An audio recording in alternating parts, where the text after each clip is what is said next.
একটা সময় ছিল তুমি নিজেকে নিয়ে গর্ব করতে, তুমি স্বপ্ন দেখতে, বিশ্বাস করতে, সামনে এগোতে চাইতে। কিন্তু ধীরে ধীরে সমাজ, মানুষ, ব্যর্থতা এই সব যেন তোমার ভেতরকার আত্মবিশ্বাসটাকে নিঃশেষ করে দিয়েছে। আজ তুমি হাসো, কিন্তু ভয় পাও। সিদ্ধান্ত নিতে গিয়েও দ্বিধায় পড়ে যাও। তুমি চাও, কিন্তু সাহস করো না।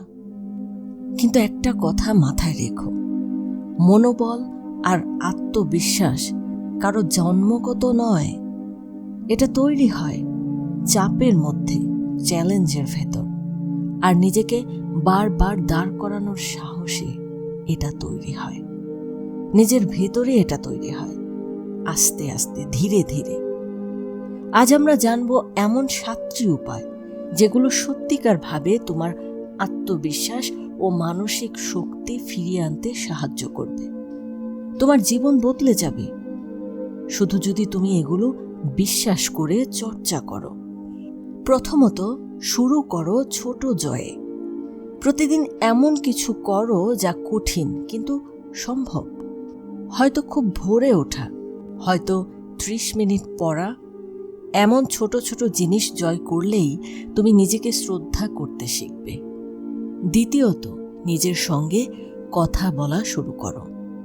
হ্যাঁ, আয়নার সামনে দাঁড়িয়ে বলো, আমি পারি, আমি যথেষ্ট, আমি বদলাতে পারি।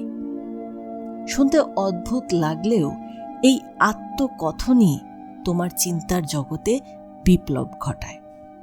তৃতীয়ত, তোমার চারপাশের বিষাক্ত মানুষগুলোকে চিনে রাখো।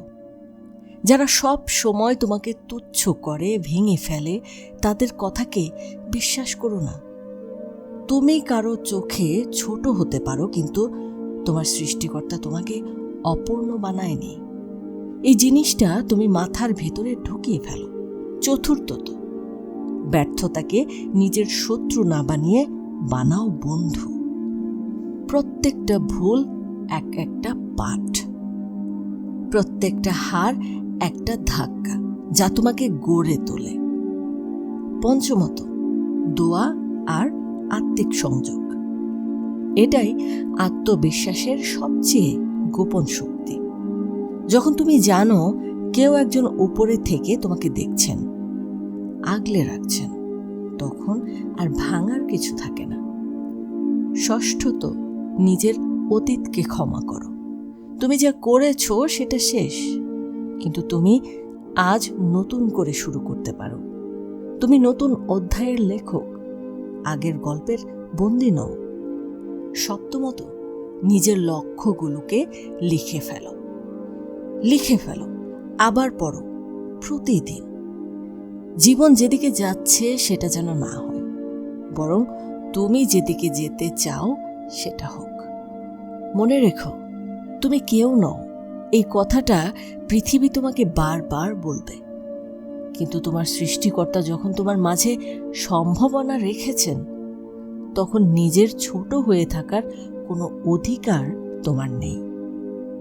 জীবন বড় হোক বা ছোট, সাহস নিয়ে বাঁচলে তবেই তা অর্থপূর্ণ।